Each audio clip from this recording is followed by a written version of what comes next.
Hello and welcome to The Home Experience, a podcast that sounds like an HGTV show, but is actually about movies.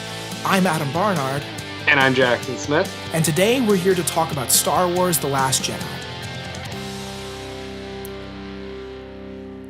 So Jackson, this is a monumental day for us because this podcast has been in the works from quite some time. We've kicked it around since we were in college, right? Yes, it has indeed. Adam and I actually met about, was it 4 or 5 years ago? 2013. Oh my gosh, 5 years ago now, over Thanksgiving break at Chapman University. We were alone in the dorms because we could not find rides home for Thanksgiving break and stayed up till the wee hours of the morning eating In-N-Out and watching the Avengers, and it has been a wonderful ride since then. So we wanted to do this podcast because we love talking about movies. We love watching movies. We love writing movies. We've written a lot of content together. We've made a lot of short films, and we noticed that there was a sort of gap in the market for reviews, and specifically reviews around things that were coming out on VOD, things that were coming out exclusively on streaming platforms. Yeah, absolutely. I think it's an ever-expanding market in the sense that people just out of habit are starting to watch more movies at home, or maybe because of saving money, or just it's more convenient for their time. And also we're seeing a lot being directly distributed onto home markets. And a lot of podcasts do a fantastic job of covering theatrical releases and big franchises and what's coming out, for opening weekend type stuff. And I don't want to ever think I could do it better than them, but I also see that not so many people are focused on stuff that's on Netflix or stuff that's more accessible and tailored for a home experience. And like Jackson said, I met you basically by just bonding over our familiar choice in movies and staying up binging stuff on Netflix. And that was one of the funnest weeks of college, was being stranded, with another film student in the dorms and broing out. And that wouldn't happen necessarily going to theaters. We had that convenience of being in a controlled space, and it was gleeful. It was a bliss. Mm-hmm. Yeah, so over the course of this podcast, we'll be discussing a lot of movies that are coming out exclusively on these platforms, like exclusively on Netflix or exclusively on Amazon, while also covering movies that came out in theaters which are now being released, on iTunes or on home video, as we are doing today with Star Wars. But yeah, I think it's important to know that, as a film purist, as I am, and as someone who likes going to movies, who likes going to physically see movies in theaters, there's a lot to be said for streaming as a platform for watching movies. Sure, you miss the Dolby surround sound and the seeing it with the crowd, but there's also a lot of things you gain. And I think that's really important. And there are a lot of movies that are better seen in that environment, and better seen sitting on the couch with your friends or sitting on the couch alone. Right. And the other thing is that technology has come so far in the last 10 years. A home experience now in 2018 is so different than it was when I was, a wee toddler 15 years ago. I mean, I got to admit, watching, Star Wars or some epic like Lawrence of Arabia on some scrunched 4x3 tube, the little old things that VCR, it hummed a little box set, and it's 15 inches in diameter. I'll be honest, that is not a home experience. The thing is, for $1,200, you can get a 70-inch screen and two Bose speakers that we're not sponsored. Don't worry. This is just me. This is me just how I know to describe it. You have two simulated surround sound speakers, or just a really good sound bar, and you don't have to spend that much money, and you get much, much, much closer to a true theatrical experience than you would 10 or 15 years ago. So while the two of us are very excited to start podcasting more frequently and foray into new activities, it's important to recognize that at least Jackson, for the most part, is still very involved in the film industry. Jackson, you want to tell us some of the stuff you've been doing lately? Yeah, as I said, Adam and I attended Chapman University, Dodge College of Film and Media Arts together. I have in in the last several months, been shopping my thesis film around film festivals around the globe. You went to I've been Poland, right? You took your film Yes, to yeah, Poland. we screened at Camera Image Cinematography Film Festival in Poland, which was exciting. Definitely the strangest trip I've ever taken. Yeah, Adam and I, we've written, collaborated on a lot of stuff together. Some of which we will be posting up here on the channel. And as of right now, yeah, we're working on a couple of features together. Working on getting something else off the ground. I've been day playing as a PA, getting my DGA hours in. You've done like 4 or 5 network shows that you've PA'd on like this last year. Yeah, it's a difficult industry, but I've definitely been really blessed, both with amazing friends, who have been supportive both emotionally and creatively. I grew up in an industry family, so nepotism, of course, has been very helpful. So for the record, Jackson's dad is actually a very experienced production designer. He designed the Austin Powers movies. He actually just worked on Get Out. He's Emmy nominated as well for his own production work. So that was probably very helpful because you grew up on film sets. I mean, you learned the language that way. I did. Yeah, a lot of and I notice and y'all probably pick up on this too, but a lot of the way I talk about movies comes from a place of knowing how they're made. Yeah. Which, when I started writing my own reviews and when I started sort of acting as a critic, I thought of that as a detriment, but I now kind of see it as an asset in my own way. Like, Completely, I think it affords a certain kind of perspective on not even just the filmmaking process, but the film going process. Because I think as somebody who understands what goes into making movies, there's a lot of things about movies that I can understand and appreciate that other people might not. So I'm very thankful for that, just in regard to critiquing movies and talking about movies in a more objective platform. Yeah, absolutely. That was a tough logic gap for me to straddle. That as I was still working towards a career in film, like I was working as an assistant to a screenwriter, and I had written a couple produced shorts, and like I said, I went to film school with you.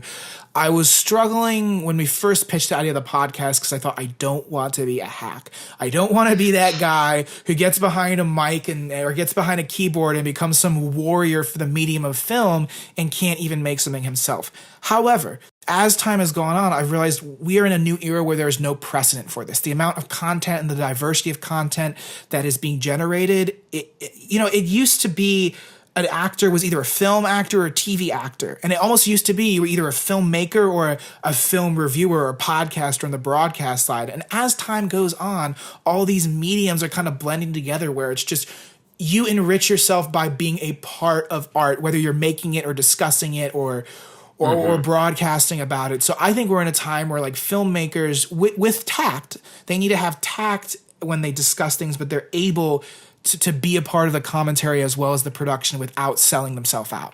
Yeah, totally. So when it comes to our channel Screen Fever, we're really excited to center on the podcast, but do a lot more than that. We also want to be able to exhibit some of our most cherished creative collaborations between the two of us, and also have it be as a general platform for creativity and information on the film industry, like video essays or interviews or news recaps.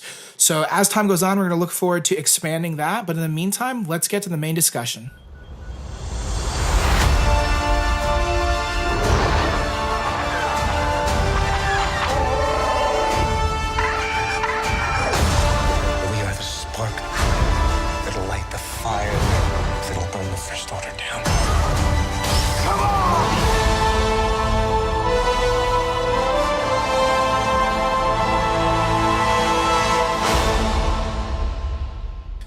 Star Wars The Last Jedi is written and directed by Rian Johnson. It is the second film in the brand new Star Wars sequel trilogy. As of last month, it is available for purchase and rent on the home markets, and we're just going to go ahead and get into the discussion. So Jackson, what did you think of Star Wars The Last Jedi? I'm just going to come right out and say it. I really, really liked this movie. Not just as a Star Wars movie and not just as an installation in this particular franchise, but just as a fun action sci-fi blockbuster. I mean, it's fun, it's exciting, it's got cute little critters, it's got lightsabers. Laura Dern is in it. Like, I don't know. Like, what's not to like? It's got zest, that's for sure. And coming off the heels of that's a good word. Yeah. coming off the heels of The Force Awakens, which was more or less a retelling of Star Wars: A New Hope, I think some kind of freshness was really what the fans wanted. And they got it, whether for better or for worse. For better or for worse, exactly. Yeah. I mean, just in regards to it being different than The Force Awakens, because I went back and I rewatched Force Awakens just to kind of refresh my memory and see, like, oh, was this movie really as great as I thought it was? And it's good. I think the direction that Disney has taken with these new Star Wars movies is really mature. I think it's really smart. I think it was the right thing to do after the prequels, like them or not.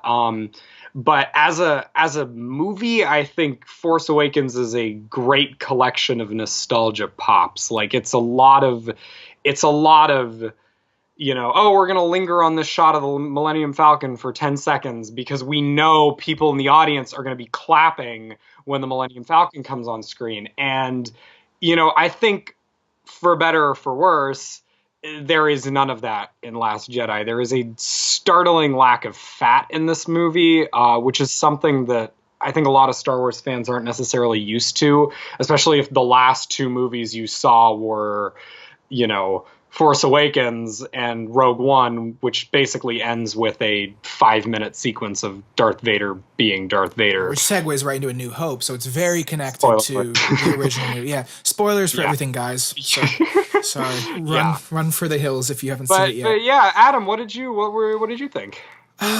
Okay, so here we go. It's a mixed bag. I think that's the best way to say. I've seen two polar opposites in the response. I've seen infatuation, which you pretty much fall into that camp, and I've seen just outright ire. And like a hatred that parallels, not in the general fandom, but in a segment of fandom, parallels with the response that like a Phantom Menace got, which was also different. Again, to the point of The Force Awakens, I think I was expecting something different because Star Wars is George Lucas's baby for 2 trilogies and a lot of peripheral material. George Lucas is very much a man who says, I've done this, now I'm going to innovate and do something different. Like, we were never going to get a retelling of the original trilogy or movies that were like it. If he had his hand in the sequel trilogy, it would have probably been very mythic and very Jedi-centric and New Republic. And I think I was expecting it to go that way. And I forgot that there's, it's a business. And that's the simple fact of the matter, is that Disney purchased Lucasfilm for $4 billion. And Bob Iger said to JJ, this is not a $200 million movie. This is a $4 billion movie. And you better get it right. Because we're counting on you to set the tone and kick this off. And so as a YouTube reviewer, Movie Bob had said, like, they made the right choice. They had to make like a retelling or almost a fan film, the most expensive fan film ever made in Force Awakens. And it was okay. I was looking for something different, and I got it. Like I said, for better or worse, I got it with The Last Jedi.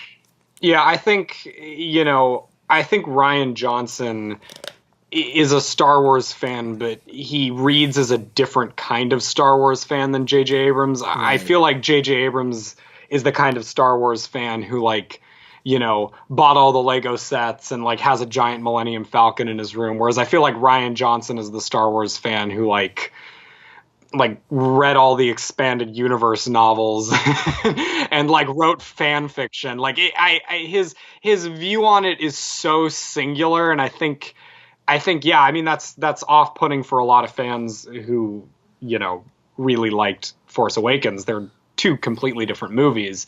But just personally, I was really impressed with it. I thought the character work in particular was very good. I loved what they did with Luke Skywalker. I know that's obviously a point of contention amongst fans, but I think that was a very interesting and almost logical way to go with that character. For those of you who haven't seen it, spoilers, but basically Luke's deal in this movie is that he has sort of sequestered himself to this island in the middle of nowhere because he blames himself for creating Kylo Ren.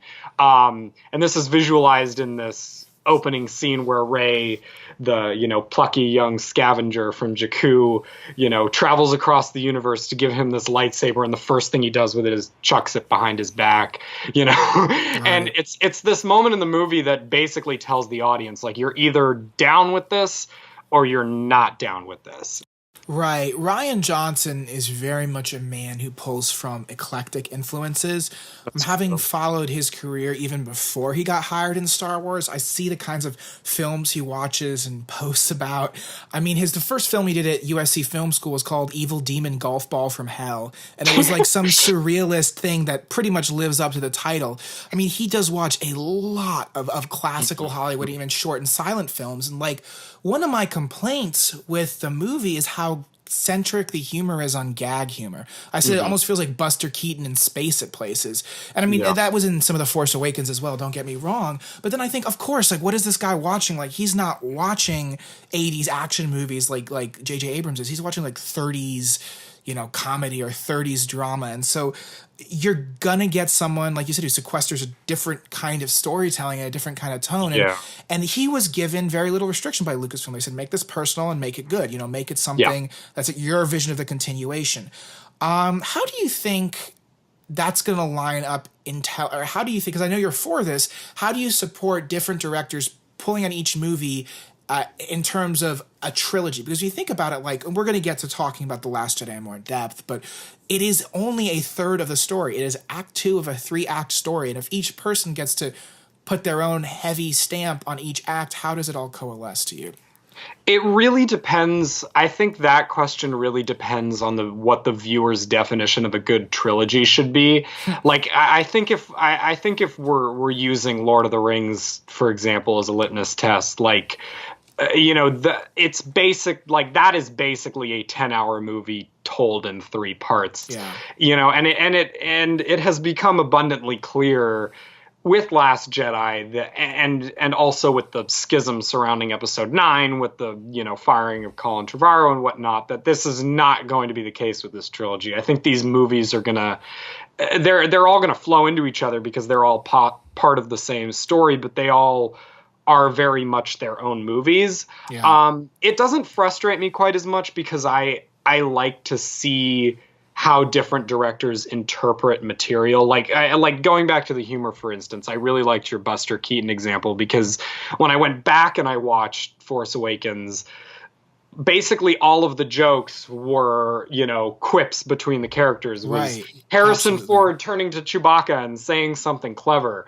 whereas by contrast, in The Last Jedi, a lot of this humor is very physical. It is very Buster Keaton. Like Hux. General Hux is constantly being thrown around the butt of every kind of anger from Snoke and Kylo Ren. There is Domhnall Gleeson has a serious knack for physical comedy, and I think Rian Johnson really plays into that in this movie. But Hux, just as an example, plays very differently than he did in Force Awakens, where he was this, kind of sniveling but strong, imposing general. He's like a Hitler Youth type guy who's scary. Kind of. Yeah, like an alt-right kind of guy. And whereas in this movie, he spends a lot of the time getting thrown around and this is great because, like, one of my complaints is, like, overnight he grew a pair of thick mutton chops and turned into a joke.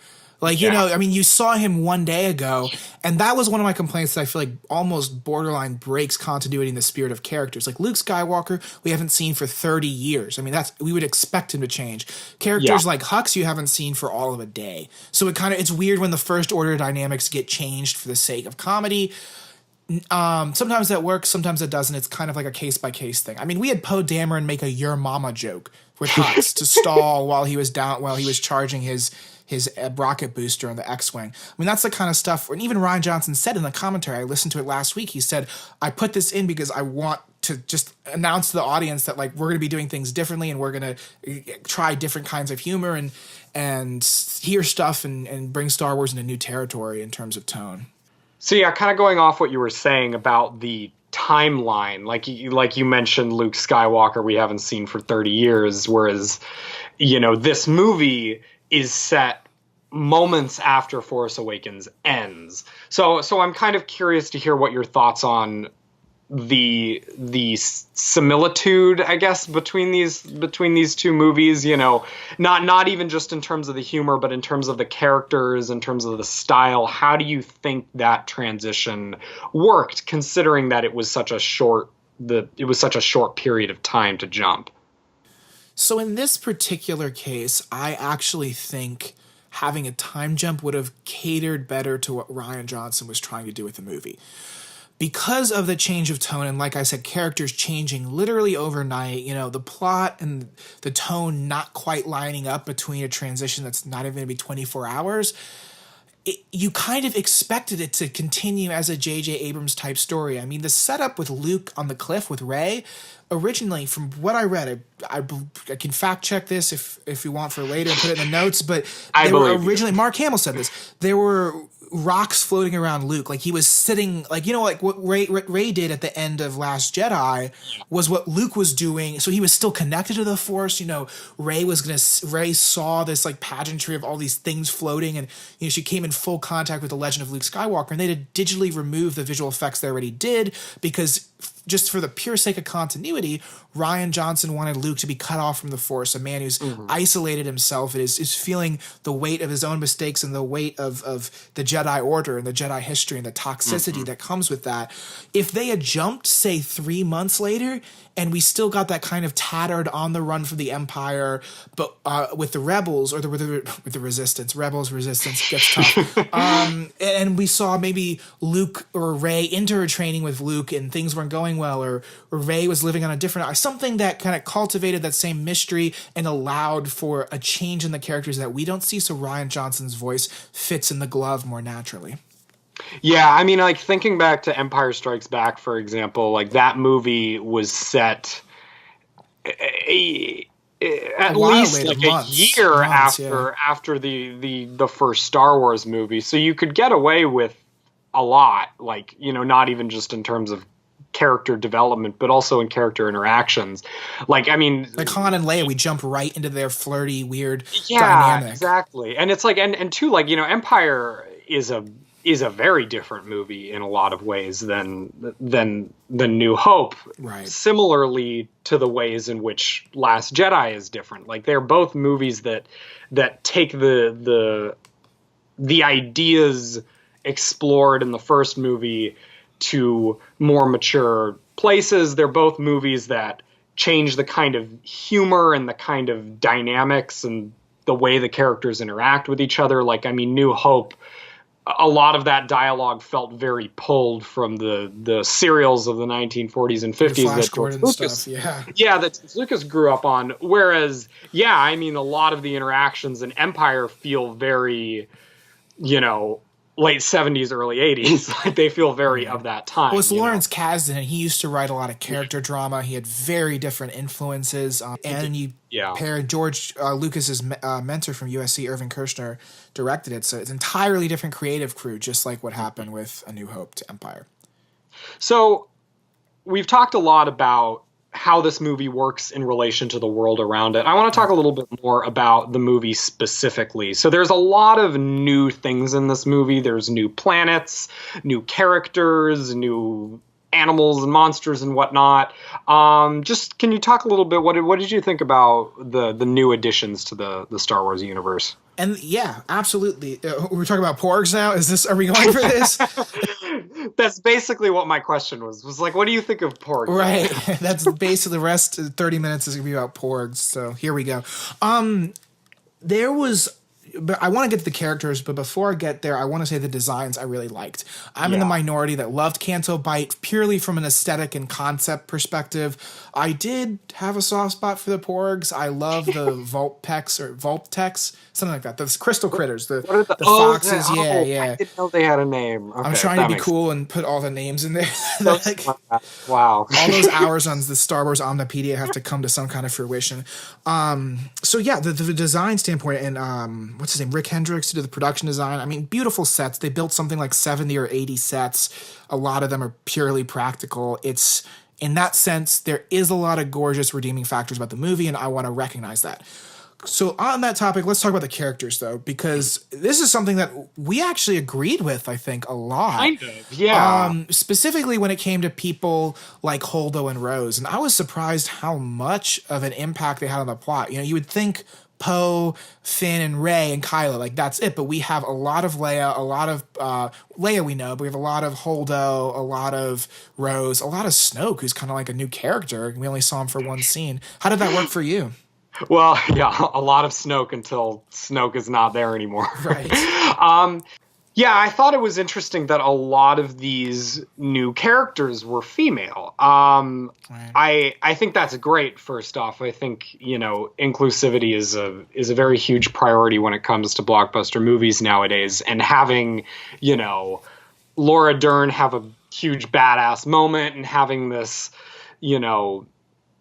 Kelly Marie Tran, she's Vietnamese. She's Vietnamese, right? Yeah, she's Vietnamese. Okay, Vietnamese. I didn't want to get it wrong because I hate saying Asian. But a Vietnamese star leading a movie of this caliber, Right. whether regardless of how well these characters factor into the plot, I just do think it's really worth mentioning how cool it is to see a Star Wars movie that is this diverse. Right, absolutely. I do think, however, with this inclusivity and with these characters who are people from different backgrounds that we haven't seen, when there are actual logical, grounded critiques of their characters, it becomes construed as sexist or racist. That's one thing that has made the discourse of The Last Jedi amongst fandom really tiresome, because it's very much like, well, you're a social justice warrior, liberal, pansy, progressive, and then you're a racist, sexist.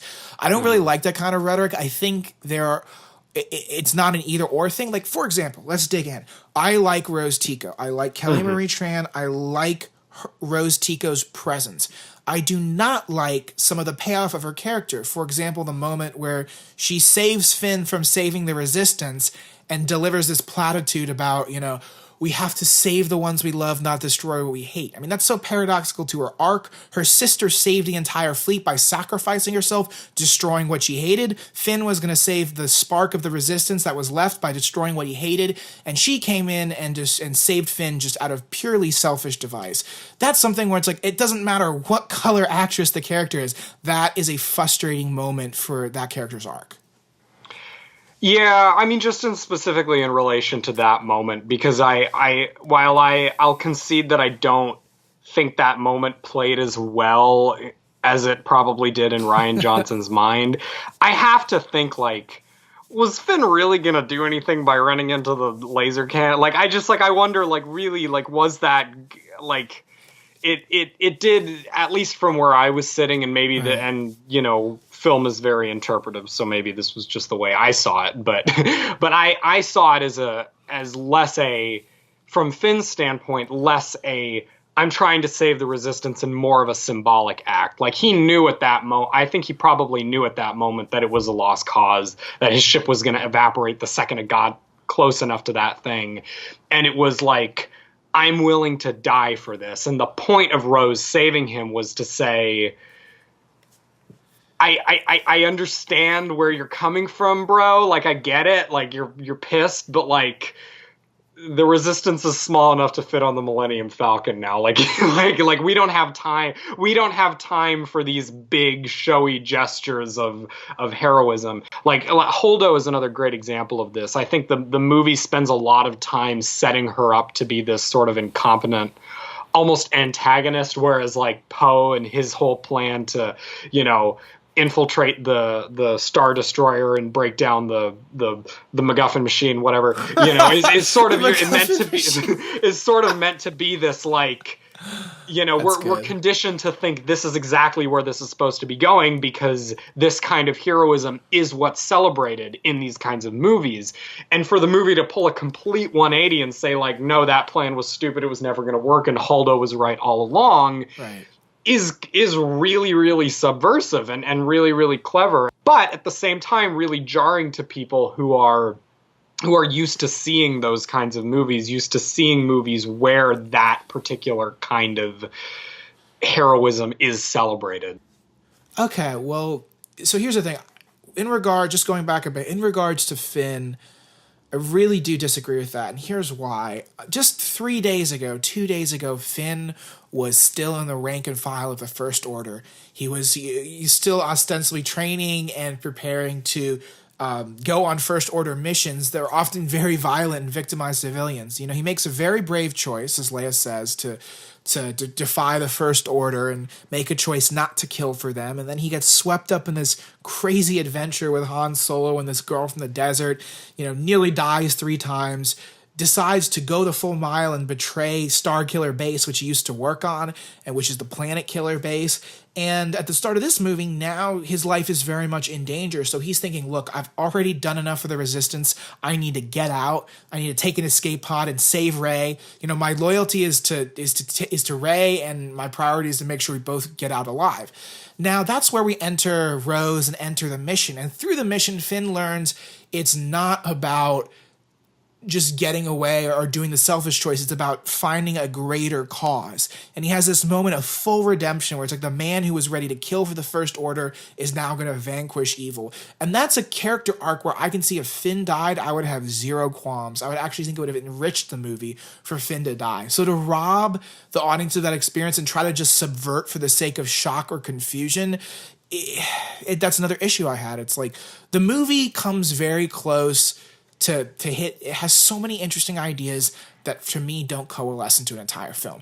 It's basically 2 hours and 30 minutes of wonderful ideas and wonderful scenes that just are so disconnected. And that Finn and Rose is a great example of that.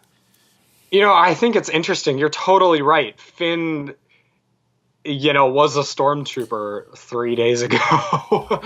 I don't know if I agree with you completely, but right. I will say this. I think there's a lot going on in this movie. I do think Rian Johnson is able to pull it all off, but I don't think it has the sort of narrow focus that previous Star Wars movies have had. Like this is just as much Rey's movie as it is Poe's movie, and Poe wasn't even a character in the first movie. so it's like he's juggling a lot, and I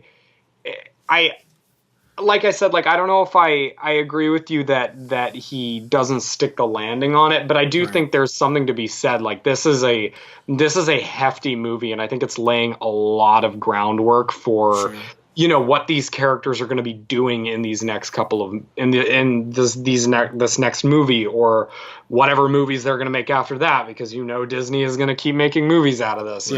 Like Force Awakens existed very much to satisfy the fans. We talked about that, but I think this movie feels very engineered to be setting up what Star Wars is going to be, and I do think that comes kind of like you were saying, at the cost sometimes of things like the perfect character arc or the perfect what frustrated me, which my father actually pointed out to me when I saw the movie that I haven't heard out of anybody's mouth, was we don't really get an Act 3 beat with Rey. I mean, we see her lift the rocks, but the last time we saw her as a character moment was her, doing the lightsaber, tug of war with Kylo Ren. Right. She just kind of vanishes for 20 minutes of integral plot points, which is fine. I mean, it's fine in the sense that it makes sense in the rest of the movie. It would be weird to cut back to her. But at the same time, Rey feels very positioned to be the Luke Skywalker of this franchise. So I never felt like we got the moments and the important character beats with her that Luke Skywalker got in something like Empire Strikes Back, because so much of the screen time was devoted to, that stuff with Finn, or the development with Poe, which I thought was really interesting, or giving Leia more to do, because thank God for all the Leia stuff in this movie, because this is the last time we're going to get Carrie Fisher, And it's a send-off for it is really an accidental send-off. Totally. Look, Luke is more or less dead. He can reappear, but it won't be in the human form that we know him. Leia is, unfortunately, was meant to be a part of Episode 9, but will not be, as far as we know. Rey is as far as we know as well, it could be misdirection, but she is not anyone special in terms of her heritage. So the Yeah. last character, the last surviving quote unquote Skywalker into episode 9 is Ben Solo. And as far as we know, these trilogy films are only supposed to be just about the Skywalker lineage. They are Skywalker centric. They want a requisite to be a trilogy film and not a Star Wars film. Like a Star Wars story is they're Skywalker. And so as far as we know, we only have one left. So this very well might be, the next episode might be the end of the Skywalker saga. So this is the penultimate chapter that we're seeing. That's the crazy thing to me. Yeah, I mean, the good news of all of this, though, is that Adam Driver it has more than enough in the way of charisma, acting skill, and dynamics with the other characters to carry another movie, possibly two other ones. I mean, this guy is fantastic, and fantastic in like really subtle ways that I don't think other actors, like even good actors, would have got at. Like this is gonna sound weird, but he really does feel like Hayden Christensen's grandson without all of the stuff that we didn't like about Hayden Christensen. You know what I mean? Like he feels like a Skywalker in the best sense of the word. And a lot of that is casting. A lot of that was just seeing the potential in Adam Driver. And a lot of that is his performance and the character that J.J. Abrams and Rian Johnson have given to him. His character appearance at Force Awakens wasn't all that different from Anakin Skywalker's in Episode 3, with the long hair and the leather and that kind of simmer of anger and the pain between the darkness and the light. I want to get in a minute about The Last Jedi in terms of what it means to you as a Star Wars fan, because I think it's more than fair to say both of us are very much Star Wars fans. And I remember Jax and I had a bit of a rough spot in our relationship when this movie came out, because I was a little more angry about it than I was now, and he kind of was very defensive because he connected with The Last Jedi. And all these debates, I mean, literally hours and hours of debates culminate in me just saying, like, why are you so defensive? And you said, you kind of had an honest moment. You said, look, like, I love this movie so much. And it just understands what I loved about Star Wars and personified that. And like, that was interesting to me, because for me, it was the opposite. So I want to hear more from you. Like, how did The Last Jedi, in a more esoteric philosophical sense, resonate with your inner Star Wars beacon? Well, before I answer that, I do have to say this. Star Wars has and always will be a cultural Rorschach test. I don't think anybody is ever going to walk away saying, oh, this is what Star Wars is. It has become so big as not just a media franchise, but a aspect of our culture that it has become a lot of different things to a lot of different people and means a lot of different things to a lot of different people. Like for me, the last shot of the movie is this shot of this kid, on Canto Bight, whose job it is to shovel shit from the horse things. I don't know any of the names, but fathiers. Thank you. And he's this little kid, and he's just this completely insignificant character. And as he's walking outside, you see him like use the Force to like grab his broom, and there's this like shot, him like looking up into the stars and the light hitting the broom to make it look like a lightsaber. And it's like, that's what Star Wars is to me. Like, everybody who experienced Star Wars by and large experienced it when they were a kid. And I think with The Last Jedi, this movie feels very engineered towards a new audience. It feels very much for the audience of people who are growing up with Star Wars now. Like, when I went to the premiere, there was a bunch of like little 6-year-old girls in Rey outfits, people, like little like dads dressed as Darth Vader where his kids dressed as Poe Dameron. Like, I think, in the same way that like the prequels will always mean, despite being bad, will always mean something to our generation. I think this trilogy is going to mean something very special to the current generation. It's interesting because I've discovered this phenomenon where a lot of my friends who are Star Wars fans their girlfriends or maybe some of their younger friends had not seen Star Wars at the time The Force Awakens came out. And Force Awakens was the first movie they saw. And they, even after they watched all the other Star Wars movies available, it's still their favorite. Like, I have 2 or 3 friends who say, like, my wife or my girlfriend, like, she's seen all of it, and her favorite movie is The Force Awakens. Yeah. And you go up to 8-year-olds, I mean, this Force Awakens might be the first movie they've seen. So it's just their first impression of that galaxy far, far away is through J.J. Abrams' film. And that's something I have to keep myself in check with, because I can get really snobby and say, well, all you're watching is a fan film. Like, go watch the original, you pleb. But, like, the thing is, I don't think it's responsible of our generation to ruin that kind of emotional connection that people might be having with continuations of beloved franchises. Like, you take an 8-year-old in the same year, he might see Jurassic World and The Force Awakens. That's going to be his connection to the kind of storytelling we loved. And, like, that's something that's good. It's healthy. This is for, ultimately, it is for the nostalgia factor, but it's more for a new generation to rise up, just like in that last shot of Last Jedi, where we see a new generation rise up and look to the stars. So there is a bit of a meta narrative that's passing off the baton for the next generation of storytellers and fans. It's also evident in the physical character arcs. I mean, you look at Kylo Ren, and he is, you know, like, he's the kind of guy who you would feel like would complain a lot about the prequels. Like, like, he feels he's so obsessed with, like, you know, Vader's legacy, the coolest TIE fighter, and, like, obsessed with Darth Vader and this and that. And then you contrast him with someone like Rey, whose, you know, experience with Star Wars, literally, whose experience with the wars in the Star Wars universe is very, very different, and who doesn't have this sort of connection to it. That is kind of how it's like with Star Wars fans. Like you said, like, Force Awakens was their first experience with it, and that will always be what their experience with Star Wars is, like, no matter what. So it's, you know, I like that the movies are cognizant of that.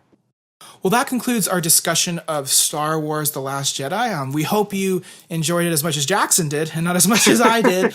But it's still a great movie to discuss, and an interesting addition to the franchise. Next week, we're going to be discussing a movie that actually bears a bit of relevance to the Star Wars universe, this time behind the camera. Colin Trevorrow, who was originally slated to direct Episode 9, had directed a small indie film called The Book of Henry, which was released summer of 2017, and it definitely complicated the behind-the-scenes drama in Star Wars fandom, both before and after he left the project. It's a great indie film. It's also very polarizing, pretty much as The Last Jedi, except as a small indie film. Oh yeah, we're going to have a great discussion. So next week's discussion will mark the start of the evolution for the podcast, because this won't just be about covering franchise films that just hit the home market or even recent releases. This is really, in the truest sense of the word, a podcast that examines, you know, our favorite and most interesting experiences with movies that are out and that are available to be watched at anyone's discretion in their home, which, at least for me, means a lot. There are some great viewing experiences that way. Yeah, you know, there is a plethora of really incredible stuff on Netflix, on Hulu, on Amazon, you know, and what I'm really excited to do is to sort of delve into that and say, like, hey, you know, this just came, you know, this Star Wars movie just came out, but, you know, this small movie just came out on Netflix that's also really good. Or, oh, hey, Netflix released a bunch of older content, you know, or like they released a bunch of older content, and here's this really great movie from the 80s that you probably never heard of that is really good. So that's the kind of stuff we're going to be talking about, exploring also in the coming weeks. So we're very excited. We hope you join in, and thank you for joining us today. I'm Adam Barnard. And I'm Jackson Smith. And we'll see you guys next week.